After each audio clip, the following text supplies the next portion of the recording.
Hi friend, আমি অরূপ। তোমাদের কাছে আজকে এমন একটা জিনিস নিয়ে এসেছি যেটা তোমাদের খুবই কাজে লাগবে। সেটা হচ্ছে ফেসবুকে তোমরা যদি কোনো ভিডিও ইউটিউব থেকে ডাউনলোড করে সেটাকে ডাইরেক্ট ফেসবুকে ছাড়ো, তাহলে সেটা কপিরাইট দেখাবে। যদি সেটা কপিরাইট দেখায় তাহলে ফেসবুকে ভিউ কম হবে, তোমার রিচটাও কমে যাবে ফেসবুক থেকে। তো সেই কপিরাইট ভিডিওটাকে তোমাকে ডিলিট করতে হবে।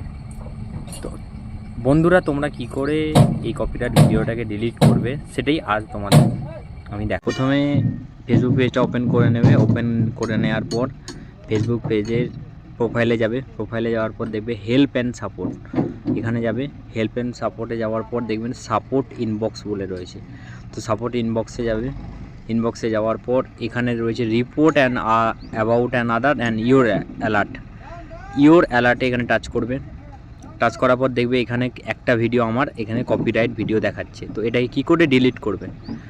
তো এটি ভিডিওটাকে টাচ করবে। টাচ করার পর সি ডিটেল যাবে। সি ডিটেলে যাওয়ার পর কন্টিনিউ করবে। কন্টিনিউ করার পর আবার একবার কন্টিনিউ করবে, আর একবার কন্টিনিউ করবে। কন্টিনিউ করার পর রিভিউ ভিডিও করার পর কন্টিনিউ করবে। তুমি তোমার কপিরাইট ভিডিওটাকে